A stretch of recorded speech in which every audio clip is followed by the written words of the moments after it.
No matter how hard the past is, you may always begin again. With these, your honey ma'am, welcome back to my channel, and today the topic is matter in our surrounding for class 9. This is the chemistry's first chapter, and you know why I like this chapter, because this chapter and the next chapter is totally the basics clearance chapter. With this chapter you can clear your basics for your chemistry part, and I must say कि you have done all these basics in the previous classes also, but ninth क्या है ना, that is the base, है ना, मतलब the base for the other next 4 years. Okay, 3 years, next 3 years means 10th, 11th, 12th, or then after you will definitely love to know the topics of the chemistry. You will have the interest in the chemistry, I must say, and this chapter is actually basics, because all the topics which are given in this chapter, these two chapters, chapter 1 and chapter 2, matter in our surrounding and is matter pure around us wala, then is matter is pure around us, like chapter 2. तो ये जो chapter हैं, ये दोनों ही chapter basics और इसलिए भी होते हैं क्योंकि इनके जो टॉपिक्स हैं वो इतने ज़्यादा बेसिक हैं, इतने ज़्यादा आपके रियल लाइफ से कनेक्ट करेंगे ना कि आपको समझ में आ जाएगा कि oh my god, we were doing this, we were seeing this, we have experience on this, but we were not knowing about this, है ना. तो in this chapter you will come to know कि how can you relate this topic to your real life, है ना. तो with your real life. So now the topic is matter in our surrounding. It means matter होता क्या है, matter in our surrounding. matter क्या होता है, हमारे आसपास जो भी चीज़ें, हमारा अराउंड जो भी चीज़ें हैं वो matter है.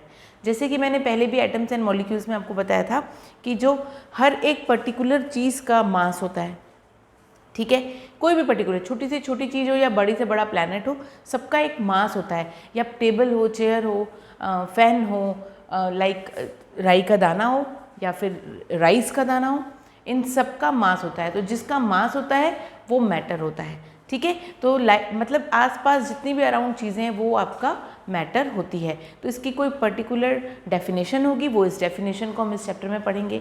फिर उनकी प्रॉपर्टीज़ पढ़ेंगे, क्लासिफिकेशंस पढ़ेंगे, फिर वो कहाँ कहाँ कौन कौन से रियल लाइफ कनेक्शन से जुड़ता है ये टॉपिक और उसकी प्रॉपर्टीज़, या more than that we will discuss in this chapter definitely, ठीक है.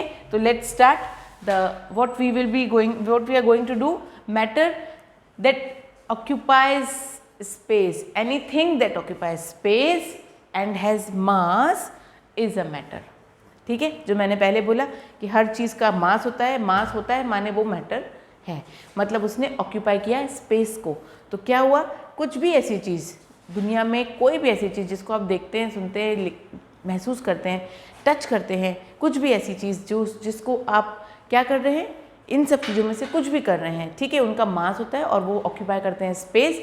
ऐसी चीज़ों को मैटर बोलते हैं. So this is the authentic specific definition of matter, ठीक है. Then on the basis of the physical state of the matter we can classify it as solid, liquid, gas. आप जितनी भी चीज़ें देखते हैं वो या तो सॉलिड होती हैं, लिक्विड होती हैं, गैस होती हैं, है ना. और क्या होती है, फ्लूइड्स जिसको बोलते हैं, जिसको गैसेस और लिक्विड्स को फ्लूइड्स भी कहते हैं, फ्लूइड्स भी कहते हैं. तो मैटर मतलब आप समझ जाइए कि अगर फिजिकल देख रहे हैं मतलब we can touch it. Okay, तो क्या हुआ, we can touch it, we can see it. तो क्या हुआ यहाँ पे, जो सॉलिड है, कुछ चीज़ें जो जिसके मॉलिक्यूल्स टोटली स्ट्रॉन्गली कंबाइन होते हैं एक दूसरे से, जिसके अट्रैक्टेड मॉलिक्यूल्स होते हैं एक दूसरे से, वो सॉलिड होते हैं. ये पेन सॉलिड है, ठीक है. लिक्विड में आपका क्या आएगा, लिक्विड में आएगा आपका water, oil, many more things जो कि बहती हैं या फिर किसी कंटेनर में शेप ले लेती हैं अपना एज ए लिक्विड, ठीक है. देन आपका आता है गैस तो आप जानते हैं air is a mixture of gases, है ना. तो ये सब फिजिकल आप स्टेट्स में देखेंगे, किसके, मैटर के. Then on the basis of chemical composition matter can be classified as pure and impure substance, pure and mixtures also, ठीक है. तो प्योर सब्सटेंस आर इधर एलिमेंट और कंपाउंड. प्योर सब्सटेंस मतलब जिसमें कोई मिलावट नहीं होती है, ओके. और मिक्सचर मतलब जिसमें बहुत सारी चीज़ों का मिक्सचर है वो, ठीक है. तो यहाँ पे क्या है, बहुत सारे सब्सटेंस का, जिसको होमोजीनियस और हेट्रोजीनियस मिक्सचर भी आप आगे पढ़ने वाले हैं, ठीक. तो ये क्या है आपका, ये इम्पॉर्टेंट पॉइंट्स हैं जो आप इस चैप्टर में पढ़ने वाले हैं। तो क्या क्या पढ़ा आपने अभी तक? ये कि मैटर जो है वो क्या है? Anything that occupies space and has mass is a matter.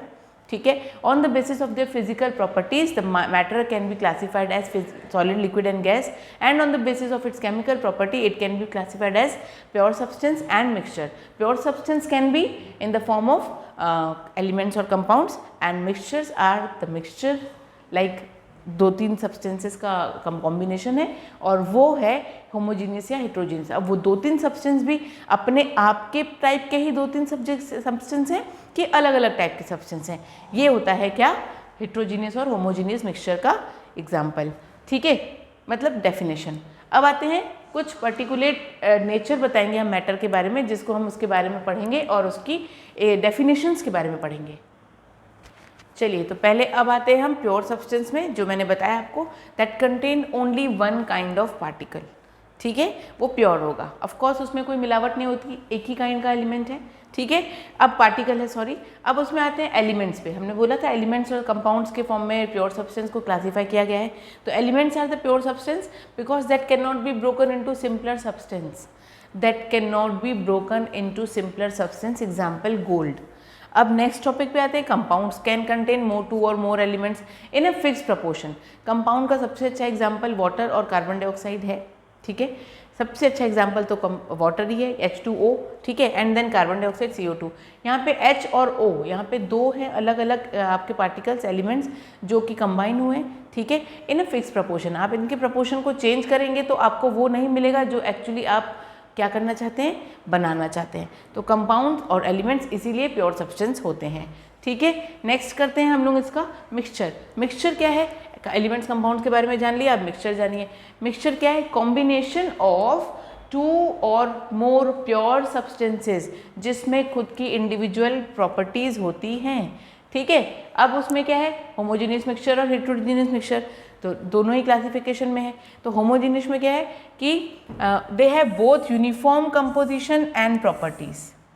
ठीक है, यूनिफॉर्म कंपोजिशन और प्रॉपर्टीज होती है through out. For example salt water जो है एक, और एक मेटल अलॉयज, ये हैं एग्जाम्पल ऑफ होमोजेनियस मिक्सचर। इसमें होता क्या है? इनकी यूनिफॉर्म कंपोजिशन है और इनकी खुद की एक प्रॉपर्टी होती है जो चेंज नहीं होगी after the mixing all that things. ठीक है, आप समझ सकते हो इसमें कि हाँ ये इसका ये प्रॉपर कंपोजिशन है और इसकी इतनी प्रॉपर्टी है। ठीक है, इनको मिक्स करने के बाद भी। ठीक, दैट इज होमोजीनियस। और हेट्रोजीनियस में क्या है?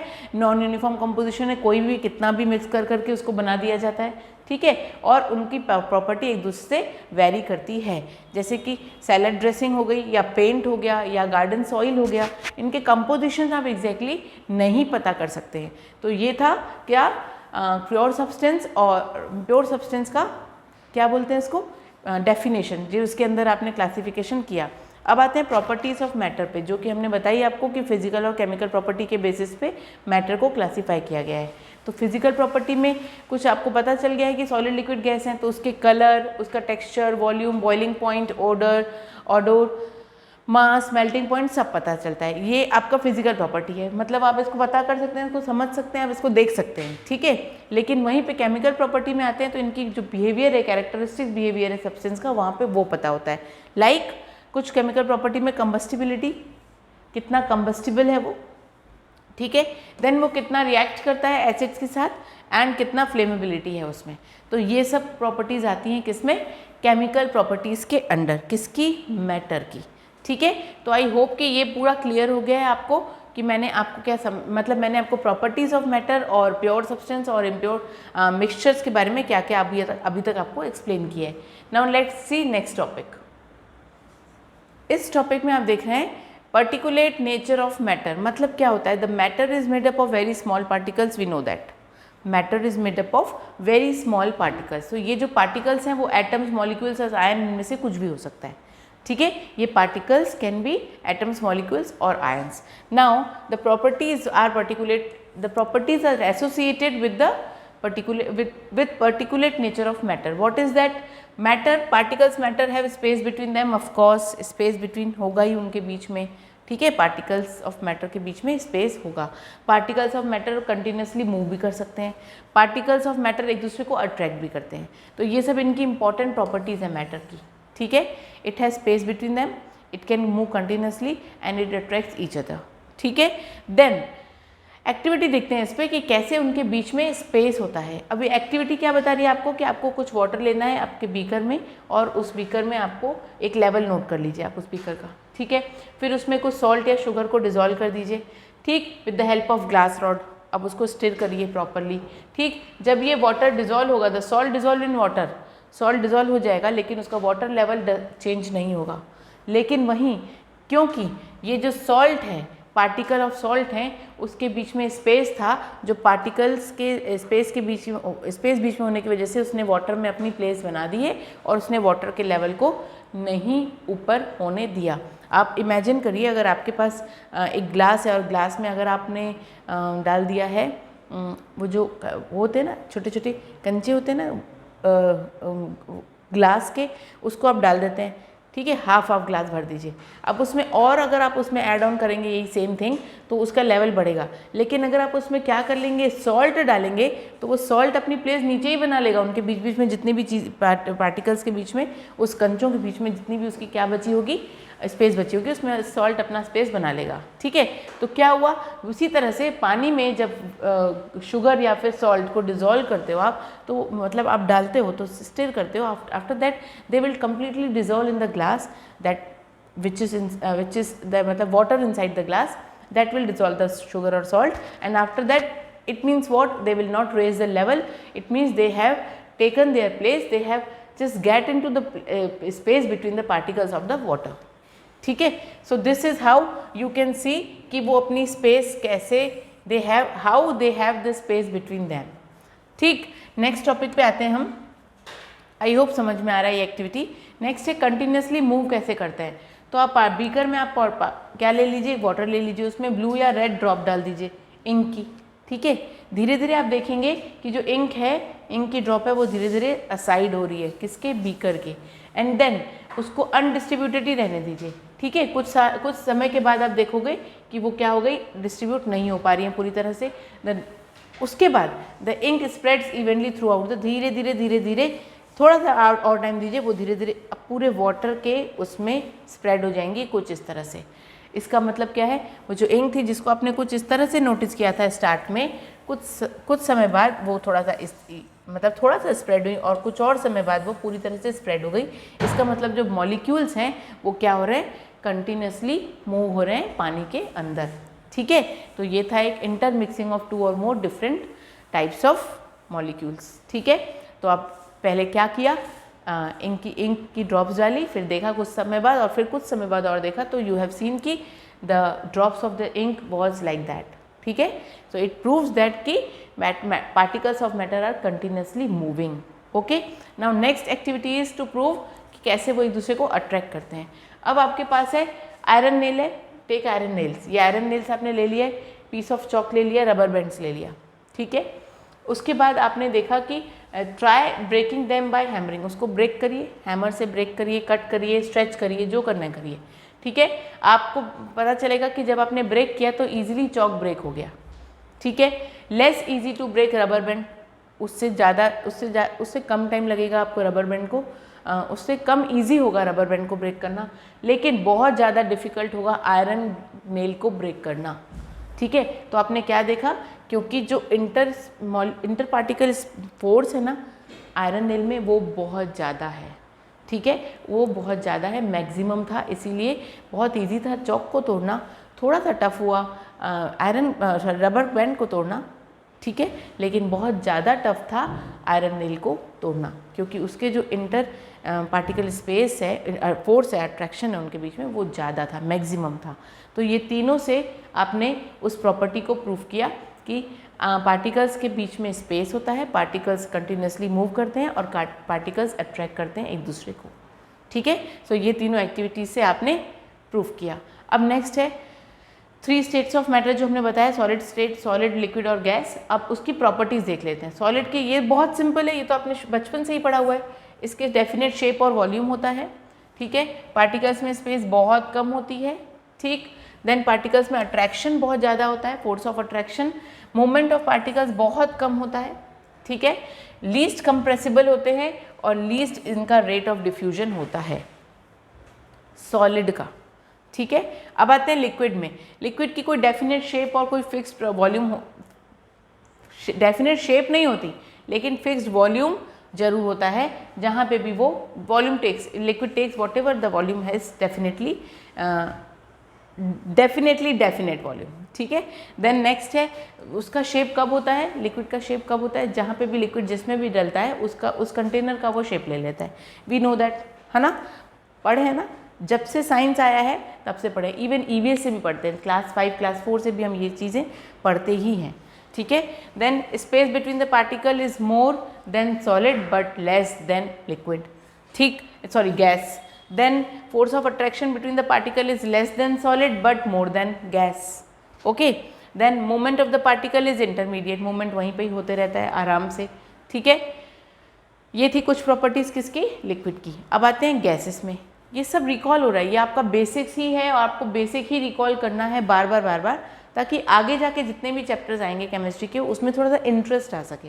ओके, तो next is definite shape, definite fix volume कुछ नहीं होता है किसका, गैस का। Gas only occupies the whole space of the container. जैसे ही कंटेनर, जैसे बलून होता है, बलून में आप एयर ब्लो करो, आपका पूरा बलून का एक एक जगह आपकी गैस जो है उसको ऑक्यूपाई कर लेगी। ठीक है, बैलून की स्पेस को। Then space between particle is maximum, force of attraction is very minimum, moment of particles are maximum, बहुत ज़्यादा मोमेंट होता है पार्टिकल्स में, बहुत ज़्यादा कंप्रेसिबल होते हैं, और rate of diffusion is more than solid and liquid. Diffusion का रेट जो होता है वो मोर देन सॉलिड और लिक्विड होता है। ठीक है, तो ये है आपके क्या एग्जाम्पल्स, इसमें कुछ बहुत ही अच्छे से फिगर के थ्रू भी आप समझ सकते हो कि जो सॉलिड है वो रिजिड है, फिक्स शेप है, फिक्स वॉल्यूम है। लिक्विड क्या है, not rigid, no fix shape but fixed volume. And gas not rigid, no fix shape, no fix volume. ठीक है, तो ये होता है क्या, गैस, सॉलिड और लिक्विड का प्रॉपर्टीज। ठीक, अब आते हैं नेक्स्ट टॉपिक में।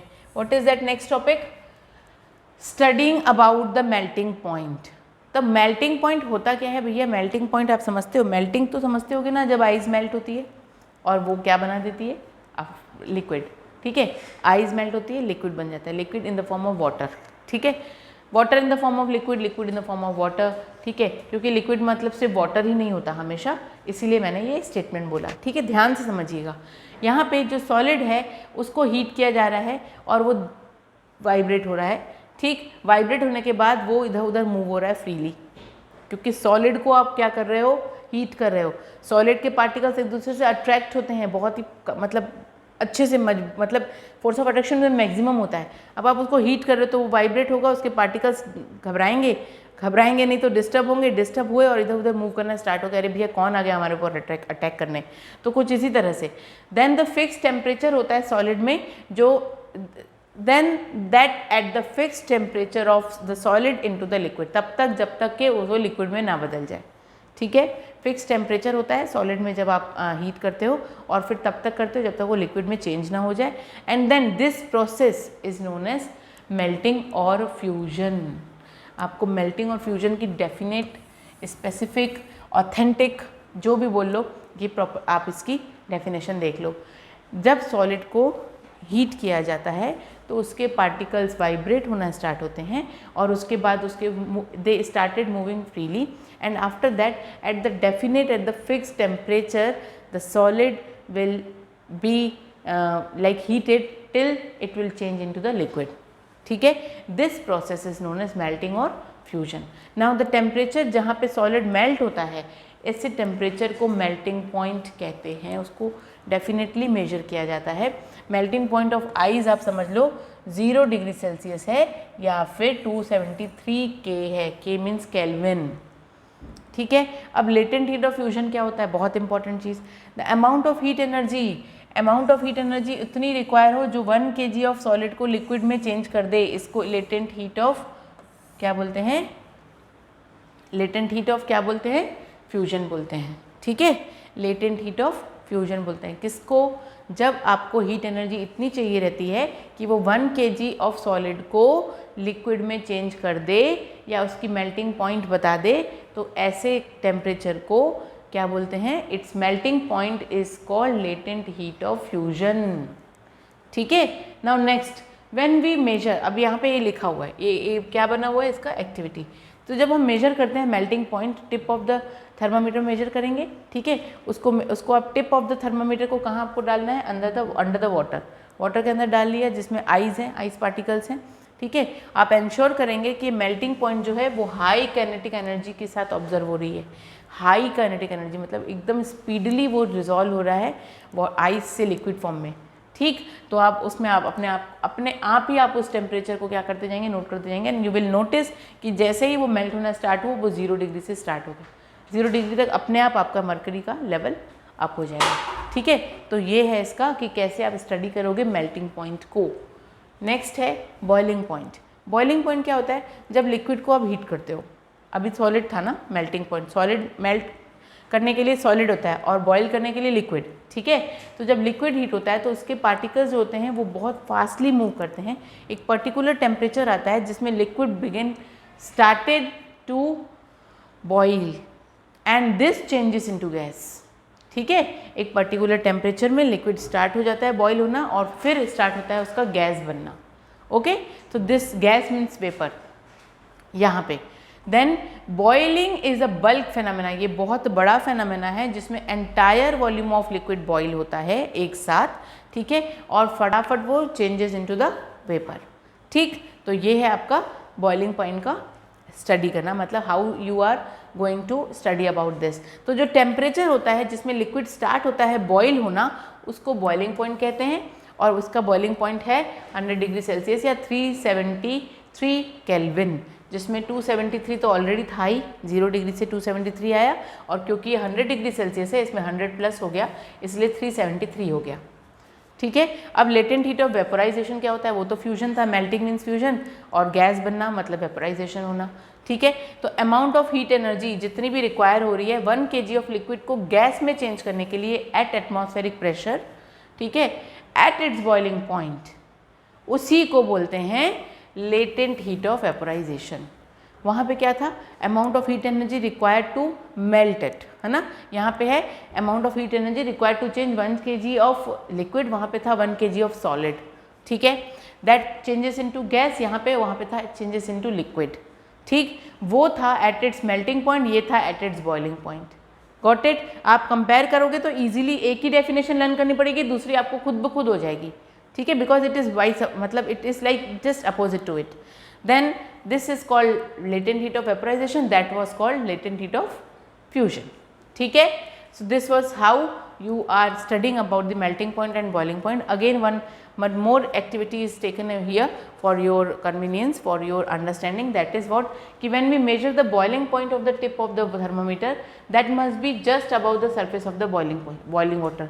बॉइलिंग वाटर जहाँ पे भी बॉइलिंग वाटर होता है जस्ट उसके ऊपर ही आप इसके टेम्परेचर को थर्मामीटर के टिप को आप डिप करके रखोगे ना, जैसे ये मेरा यहाँ तक आपका बॉइलिंग हो रहा है और ये मेरा थर्मामीटर है, इसके जो ये टिप है जस्ट उसके अबव भी रखूँगी ना तो तुरंत मुझे क्या समझ में आ जाएगा, इसका कैसे आपका थर्मामीटर में चेंजेस दिखा रहा है, कैसे उसका लेवल हाई होकर के बता देगा आपको भैया 373 केल्विन है या फिर 100 डिग्री सेल्सियस है। ठीक है, तो ये है बॉइलिंग पॉइंट को नोट करने का तरीका। नेक्स्ट देखते हैं आप क्या, effect of pressure on gases. Pressure का इफेक्ट गैसेस पे कैसे पड़ता है, प्रेशर किस पे इफेक्ट उसका गैसेस पे कैसे पड़ता है। तो जब प्रेशर होता है, अप्लाई होता है किसी भी गैस पे, पार्टिकल्स उसके जो होते हैं वो क्लोज होना स्टार्ट हो जाते हैं, will come close with increase the interparticle forces and will increase the interparticle forces between them and the gas change into the liquid। देखिए क्या हुआ, जैसे प्रेशर पड़ा गैस पार्टिकल पे, उसके पार्टिकल्स एक दूसरे के क्लोज आना स्टार्ट हुए और उनका इंटर पार्टिकल स्पेस जो था ना वो इंक्रीज हो गया और क्या हो गया, फोर्सेस, इंटर पार्टिकल फोर्स जो था वो इंक्रीज हो गया और गैस बन गया लिक्विड में। ठीक है, अब क्या हुआ, hence we can liquefy gases, तो हम लिक्विफाई कर सकते हैं गैसेस को by applying pressure, okay, and then decreasing the temperature. ये दोनों से ही हम गैस को लिक्विफाई कर सकते हैं। ठीक है, तो अब कंप्रेस सॉलिड कार्बन डाइऑक्साइड है, जो कंप्रेस सॉलिड कार्बन डाइऑक्साइड है उसको बोलते हैं dry ice.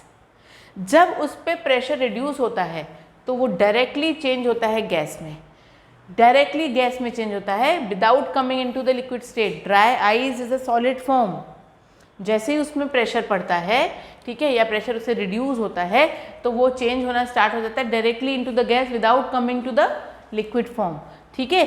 So solid carbon dioxide is also known as dry ice, ठीक।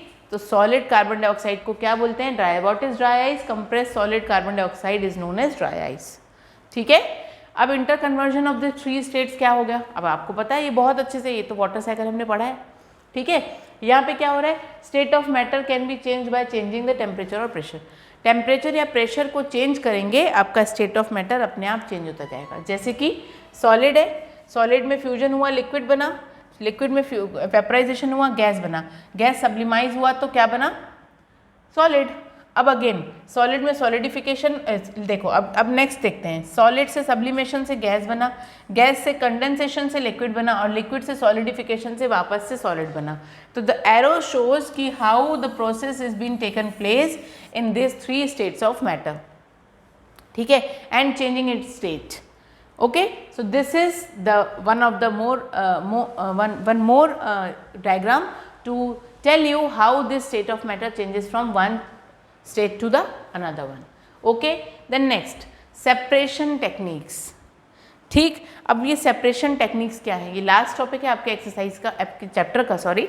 सेपरेशन टेक्निक्स मतलब ये वो टेक्निक्स होती हैं जिसमें सेपरेट होते हैं कंपोनेंट्स मिक्सचर के on the basis of there variation in physical properties, ठीक है। कैसे चेंज होता है? उनकी फिजिकल प्रॉपर्टीज़ को देख के आप इन सबको कंपोनेंट्स ऑफ मिक्सचर को चेंज कर सेपरेट करते हो।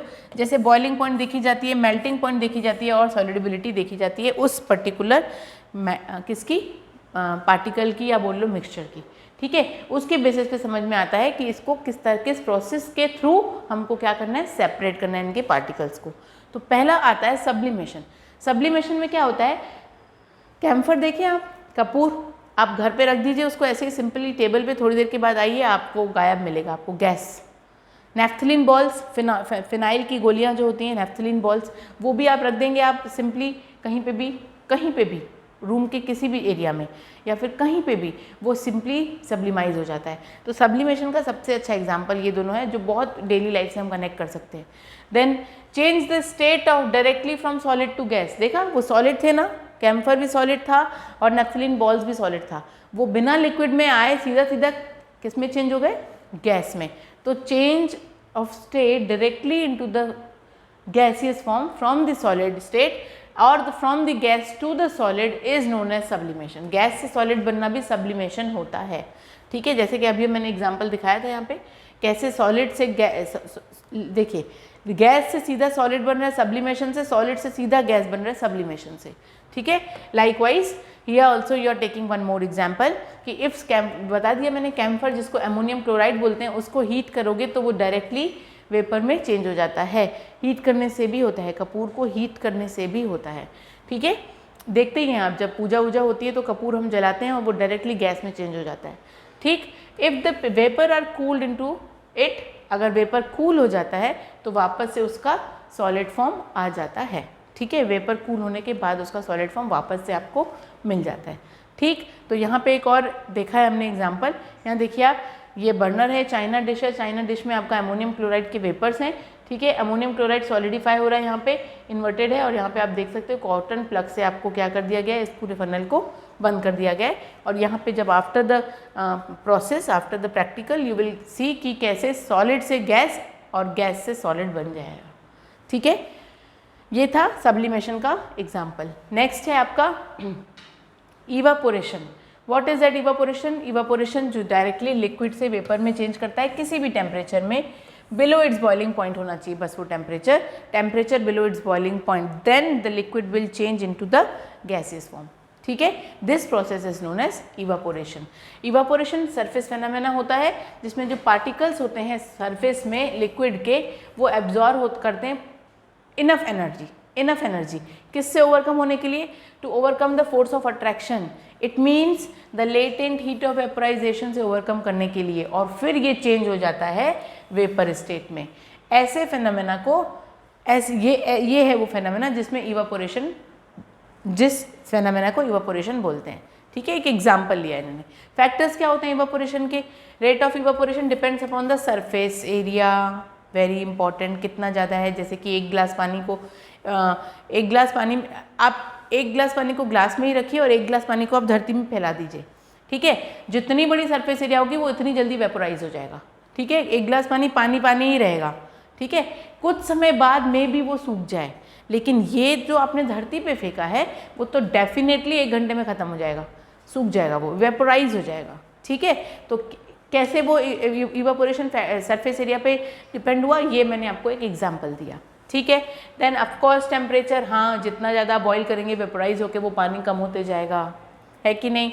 Then humidity of course and the wind speed, हवा से भी ये चीज़ें, ये जो लिक्विड है वो वेपोराइज आराम से हो जाता है। ठीक है, तो ये सब चीज़ों पे rate of evaporation definitely depend करता है। Then next, increase in surface area, जो मैंने बता दिया कि ग्लास में पड़ा हुआ पानी और धरती में फैला हुआ पानी, दोनों में से इंक्रीज इन एरिया जिसकी होगी उसमें इवापोरेशन जल्दी से होगा। ठीक है, तो rate of evaporation also increases with the increase in surface area. Rate of increase in temperature increases the rate of evaporation, increase in humidity decreases the rate of evaporation. Increase in humidity में evaporation नहीं होता है। ठीक है, तो यहाँ increase करके यहाँ पे इंक्रीज मत कर दीजिएगा। ठीक है, that will decrease always. And then increase in wind speed will definitely increase in evaporation. तो these are the very important factor in which the evaporation depends upon. Next, evaporation and its cooling effect. What is evaporation? Evaporation you have seen, you just known now कि what is evaporation. Evaporation क्या होता है? जब liquid vapour में change होती है किसी भी टेम्परेचर में below its boiling point is called evaporation. ठीक है, then when the liquid evaporate, जब लिक्विड इवापोरेट होती है तो उसके जो पार्टिकल्स हैं वो हीट एब्जॉर्ब करते हैं अपनी सराउंडिंग से। ठीक है, एंड देन इवापोरेट्स, और फिर वो इवापोरेट्स होता है। इसका रिजल्ट क्या होता है? Surrounding becomes cool. डेफिनेटली जब आप गर्मी के दिनों में, आपको जहाँ पे भी बहुत ज़्यादा गर्मी हो रही है ना, तो पहले क्या करते थे, पहले तो कूलर और एसी होती नहीं थी, है ना, घर भी ऐसे नहीं होते थे प्रॉपर, तो वो छज्जे के घर होते थे, खपरे के घर होते थे, मड के घर होते थे। तो वो क्या करते थे गर्मी के दिनों में उसमें पूरा पानी ऐसे छिड़क देते थे, या फिर दरवाजे में एकदम मोटे से कपड़े में उसको लगा देते थे, दरवाजे में पर्दे के फॉर्म में। ठीक है, और इसको क्या करते थे, पूरा गीला कर देते थे। तो होता क्या था, बाहर से जो गर्म हवा आती थी ना, वो गर्म हवा उस पर्दे से होते हुए जब अंदर आती थी तो वो ठंडा कर देती थी पूरे रूम को। ठीक है, या फिर मड में आपने फेंका तो वो भी ऐसा कूलिंग इफेक्ट देता था। तो हुआ क्या, जब लिक्विड इवापोरेट होती है तो जो पार्टिकल होते हैं लिक्विड के वो हीट एब्जॉर्ब कर लिए। ठीक है, और फिर पूरे सराउंडिंग से हीट एब्जॉर्ब करके वो इवापोरेट हो रहे हैं, और एज अ रिजल्ट क्या हो रहा है, सराउंडिंग को पूरा ठंडा कर दे रहा है। सेम ऐसा होता है अर्दन पॉट में पानी डालने से। अर्दन पॉट में गर्मी के दिनों में पानी डाल करके उसमें ठंडा ठंडा पानी आता है कि नहीं, कभी सोचा है कैसे आता है? ऐसे आता है। ठीक है, कैसे उसने सराउंडिंग की हीट को एब्जॉर्ब कर दिया और अंदर में वो उसने पूरे सराउंडिंग को ठंडा किया। उस सराउंडिंग ठंडे होने की वजह से जो आप गरम गरम पानी डालते हैं ना मटके में, वो ठंडा होकर निकलता है। ठीक है, तो ये एक बहुत अच्छा एग्जाम्पल। नेक्स्ट बता दिया मैंने, स्प्रिंकल वाटर करते हैं रूफ में या फिर ओपन ग्राउंड में, ताकि जो इवापोरेशन हो तो वाटर एब्जॉर्ब करे हीट को सरफेस से और फिर उसके हॉट सरफेस बन जाए कूल। मैंने बहुत अच्छा एग्जांपल आपको ऑलरेडी दे दिया कि पहले कैसे लोग अपने गर्मी के दिनों में अपने आप को ठंडा रखते थे, इस तरह से ये सब चीज़ें करके। Then during summer we perspire more as sweat absorb heat from our body making the body cool. ऐसा होता है कि गर्मी के दिनों में जब बहुत ज़्यादा पसीना आ जाता है और फिर जब हम किसी एक जगह में बैठ जाते हैं तो जब हवा आती है तो एकदम ठंडा ठंडा लगता है। This one was one more example, this is one more example to tell you how that liquid evaporate and its cooling effect वाला एग्जाम्पल। ठीक है, evaporation and its cooling effect. Then wearing cotton clothes, yes we know in summer we wear cotton clothes, keeps us cool, of course it keeps us cool because cotton absorbs sweat, और जब sweat होता है तो वो evaporate होता है, उसमें absorb होती है हीट हमारी बॉडी से जो भी, और फिर वो बॉडी को कूल करती है। ठीक है, डेजर्ट भी कूल होते हैं, works that better on a hot day and dry as evaporation is more in such conditions. ठीक है। तो ये ड्राई समर डेजर्ट्स भी ऐसे ही कूल होते हैं क्योंकि वो ड्राई डे में हॉट होते हैं और इवापोरेशन उसमें वहाँ ज़्यादा बनता है और फिर वो उस कंडीशन में ज़्यादा इवापोरेट होता है तो वो उस एरिया को क्या कर देता है, कूल कर देता है। तो ये थे सारे आपके एग्जाम्पल्स ऑफ इवापोरेशन। ठीक है, इससे पहले जो हमने पढ़ा है वो सारे के सारे टॉपिक्स हमने कवर किए हैं इस चैप्टर से, जितने भी टॉपिक्स आपके एनसीईआरटी में हैं और मोर देन दैट। ठीक है, तो I have tried to explain you all the topics with examples and I hope कि now you come to know कि what are the basics of this chapter which will definitely work help you to understand the chemistry in your another chapters for class 9.